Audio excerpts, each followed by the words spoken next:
Schneider Weisse Festweisse.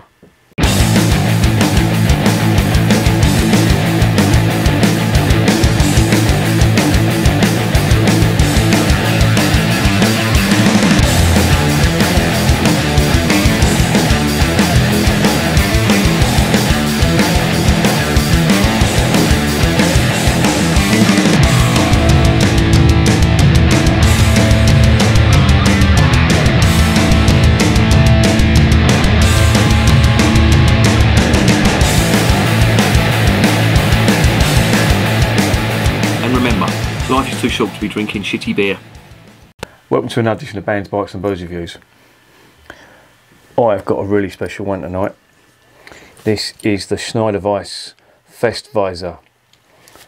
This has been specially brewed for the Oktoberfest, and the recipe is the original recipe from 1916. So they brewed this when they was at war with the French and the British during the First World War. So I'm intrigued to see what this tastes like. I don't think I've had this one before. This is tap 4. I don't know if you know, but Schneider Weisse, what they do is they have a range of beers and they list them as taps. They have tap 1, 2, 3, 4, 5, 6, 7, etc. Each tap is a different beer. This is tap 4. Okay. I'm assuming it's a Weisse beer. I haven't opened it yet. It is, I need to look up this, I should have done this before actually, but 6.2% volume in a 500ml bottle. So I'm going to stop waffling because I just want to try this. It's no secret, Weisse beer is one of my favourite styles, and Schneider Weisse, or John Schneider and Son as they are known, are one of my favourite breweries that brew German Weisse beer. There is the cap, quite a nice cap, that's going in the collection. Oh, that just smells heavenly. Big banana and clove flavour coming out of that, bit of spice on there. It just smells brilliant. That is what a Weisse beer should smell like. I know I'm biased, but these are my favourites. I'm going to put it into a Schneider glass, try and keep it as authentic as possible. Let's get this out and see what's going on.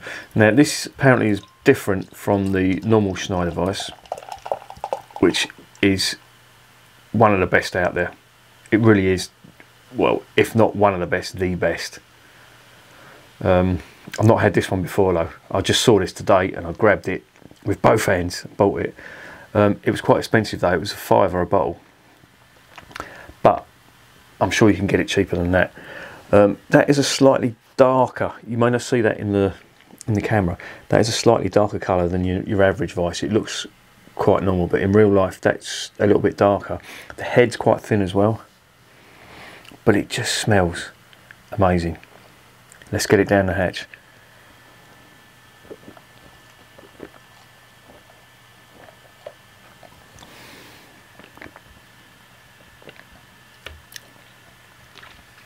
Oh,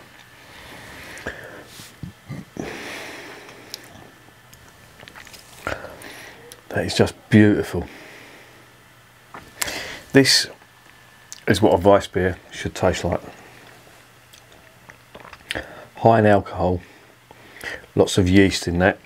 I think there's a little bit left in there. Let's get the rest of that in there.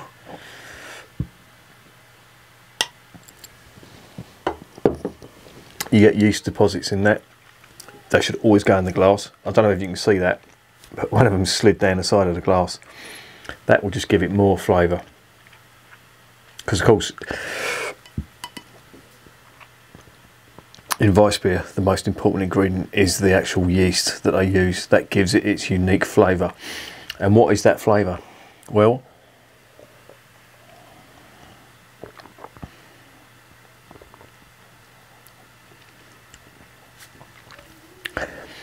first thing that hits you is banana, clove, a little bit of spice on the back end like pepper.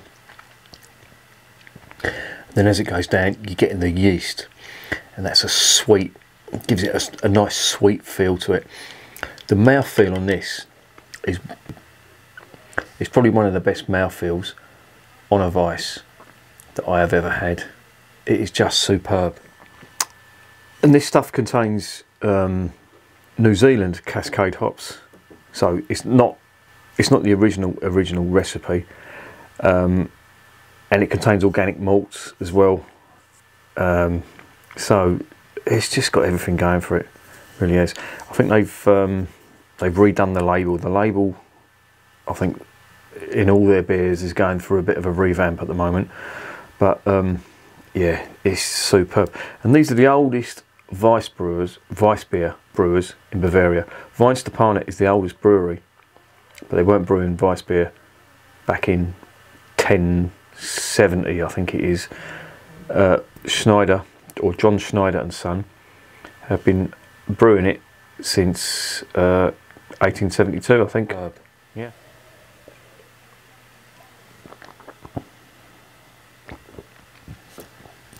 There's carbonation there.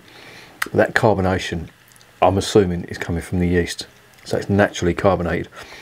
I tried Erdinger the other day, and that tasted like shit. They call it a Weissbier. It's nothing of the salt, but the carbonation on it, oh, it just ruined it. It was so angry and violent in your mouth, you know. It was just popping like, you know, like a can of Coke. This is just so smooth, and but there is carbonation in there. You can definitely get it, but it's coming from the yeast, and it just tops it off. I don't think you'll ever get a Weiss that will taste better than that. Weisse Dunkel may come close. That is a dark Weissbier, and that is sublime. And them two are neck and neck. Weisse and Schneider Weisse for me are the two tops. As I've always said it, everything below that is everything else, you know, all the other Weiss beers. I don't think, I mean, there's some good ones out there, don't get me wrong. Ienga do a good one. There's a couple of other German breweries that do a Weiss. Augustiner do a fantastic Weiss. Benedictiner, I think it's called. Tina, I don't know. Pauliner do a great one. And they're just below, but these two, Schneider and Weisse are the two best. And this, I mean, they were getting everything right anyway, but fuck me, they have pulled out all the stops on this one. Oh, it's beautiful. Well, what will I give it? If I could give it 11 out of 10, I would. You won't get better. And I would say to anyone, breweries out there, if you're trying to brew a Weissbier, taste this and then come as close as you can to this, because it doesn't get any better, believe me, than this. This is the ultimate Weissbier, I think. Tap 4. I mean, the other Schneider stuff is good. I mean, that is top of the tree, but this has just bowled me over. It's amazing stuff. And yeah, as you can see, I like it. 10 out of 10, recommended. If you can find it, it's tough. You may have to go online, or you may have to go to a German bar, German themed bar, like, you know, them beer keller places. I don't know whether beer keller sells it or not, but you know, if you have a German themed beer place in your town, or if you live in Germany, you can get it in the offie. But it's brilliant. 10 out of 10, recommended. And remember, life is too short to be drinking shitty beer.